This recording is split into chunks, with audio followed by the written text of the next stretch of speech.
ఉత్తరప్రదేశ్లోని ఝాన్సీ సిటీ వీధుల్లో ఓ కారు అందరి దృష్టిని ఆకర్షిస్తోంది. రోడ్డు మీద ఆ కారు కనిపిస్తే అంతా దానివైపే చూస్తున్నారు. అలాగని అదేమీ ప్రత్యేకమైన కారు కాదు. కాని ఆ కారు నడుపుతున్న వ్యక్తి హెల్మెట్ పెట్టుకుని స్టీరింగ్ తిప్పడమే ఆశ్చర్యానికి గురిచేస్తోంది. గుర్తుతెలియని వ్యక్తి ఒకరు దీనిని వీడియో తీసి సోషల్ మీడియాలో పెట్టడంతో ఆ వీడియో కాస్త వైరల్గా మారింది. ఈ విషయం మీడియాకు చేరడంతో అసలు సంగతేంటో కనుక్కుందామని ఓ మీడియా సంస్థ సదరు కారు ఓనర్ బహదూర్ సింగ్ పరిహార్ను సంప్రదించింది.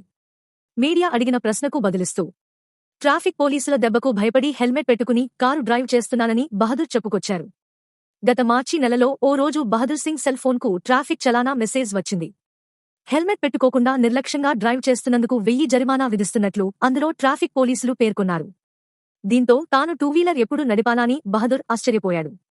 ఇదేదో పొరపాటున వచ్చిన మెసేజ్ కావచ్చనే ఉద్దేశంతో యూపీ ట్రాఫిక్ పోలీసుల వెబ్సైట్లోకి వెళ్లి చెక్ చేశాడు. అందులో కూడా తన ఆడి కారు నంబర్తోనే చలానా ఇష్యూ అవడం, చలానాలో స్పష్టంగా మోటార్ కార్ అని మెన్షన్ చేయడం చూసి అవాక్కయ్యాడు.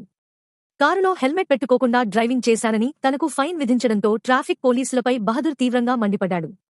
వాళ్ల నిర్వాకం 10 మందికి తెలియాలని, తనకు ఫైన్ వేయడంపై నిరసన తెలిపేందుకు ఈ పద్ధతిని ఎంచుకున్నట్లు మీడియాకు వివరించాడు.